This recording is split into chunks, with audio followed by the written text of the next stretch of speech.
ಸಿಪ್ಪೆ ತೆಗೆದಿರುವ ಆಲೂಗಡ್ಡೆ, ಬೋನ್ಲೆಸ್ ಚಿಕನ್, 2ರಿಂದ 3 ಪೀಸಸ್ ಅಷ್ಟು, 3 ಪೀಸಸ್ ಬ್ರೆಡ್ ಚೆನ್ನಾಗಿ ಗ್ರೈಂಡ್ ಮಾಡ್ಕೊಂಡು ಪೌಡರ್ ಮಾಡಿ ತೆಗೆದಿಡಬೇಕು ಸೈಡಿಗೆ.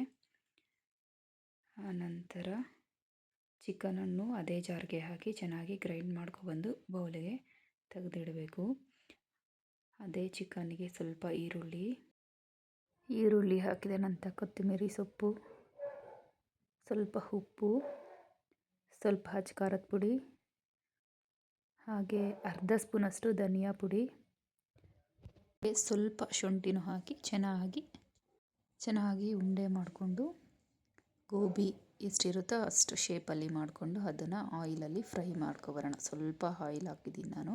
ಜಸ್ಟ್ ಹಾಫ್ ಬಾಯಿಲ್ ಮಾಡಿಬಿಟ್ಟು ಸೈಡಿಗೆ ತೆಗೆದಿಡಬೇಕು. ಸ್ವಲ್ಪ ಆದರೆ ಸಾಕು, ಜಾಸ್ತಿ ಬೇಡ. ಜಸ್ಟ್ ಕಲರ್ ಚೇಂಜ್ ಆಗಬೇಕು ಅಷ್ಟೇ, ನಾನು ತೋರಿಸಿರೋ ಹಾಗೆ. ಮ್ಯಾಶ್ ಮಾಡಿರುವ ಆಲೂಗಡ್ಡೆಗೆ ಸ್ವಲ್ಪ ಈರುಳ್ಳಿ, ಬ್ರೆಡ್ ಪೌಡರ್ 2ರಿಂದ 3 ಸ್ಪೂನಷ್ಟು, ಹಾಗೆ ಸ್ವಲ್ಪ ಹಚ್ಚ ಖಾರದ ಪುಡಿ, ಆಮೇಲೆ ಸ್ವಲ್ಪ ಮೈದಾನು ಹಾಕಿದ್ದೀನಿ.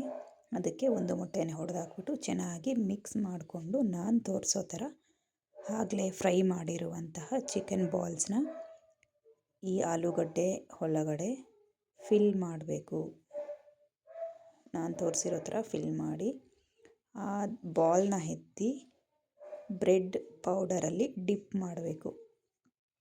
ಚೆನ್ನಾಗಿ ಡಿಪ್ ಮಾಡಿದ ನಂತರ ಸೈಡಿಗೆ ತೆಗೆದಿಟ್ಟು ಎಲ್ಲ ಬಾಲ್ಸ್ನೂ ಇದೇ ಥರ ಸೈಡಿಗೆ ತೆಗೆದಿಟ್ಟು ಈಗ ಎಣ್ಣೆಗೆ ಹಾಕಬೇಕು. ನಾನು ಆಗಲೇ ಕಾಯಿಸಿದ್ನಲ್ಲ ಚಿಕನು, ಅದೇ ಎಣ್ಣೆಗೆ ಇನ್ನೊಂಚೂರು ಎಣ್ಣೆ ಬಿಟ್ಟು ಆ ಬಾಲ್ಸ್ನ ಒಂದೊಂದಾಗಿ ನಿಧಾನವಾಗಿ ಬಿಡ್ತಿದ್ದೀನಿ.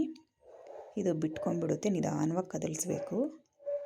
ಚೆನ್ನಾಗಿ ಬ್ರೌನಿಷ್ ಆಗೋವರೆಗೂ ಫ್ರೈ ಮಾಡ್ತಾ ಡೀಪ್ ಫ್ರೈ ಮಾಡ್ಕೋಬೋದು. ಯಾಕಂದರೆ ನಾನು ಜಾಸ್ತಿ ಎಣ್ಣೆ ಯೂಸ್ ಮಾಡಿಲ್ಲ, ನಾನು ಕಾಯಿಸಿರೋ ಎಣ್ಣೆನ ಮತ್ತೆ ರೀಯೂಸ್ ಮಾಡಲ್ಲ. ಸೊ ದ್ಯಾಟ್ ತೆಗೆದು ಸ್ವಲ್ಪ ಟೊಮೆಟೊ ಕೆಚಪ್ ಹಾಕ್ಕೊಂಡು ಟೇಸ್ಟ್ ಮಾಡಿದ್ರೆ ಚೆನ್ನಾಗಿರುತ್ತೆ. ಆಲೂ ಚಿಕನ್ ನಗೆಟ್ಸ್ ರೆಡಿ ಆಯಿತು.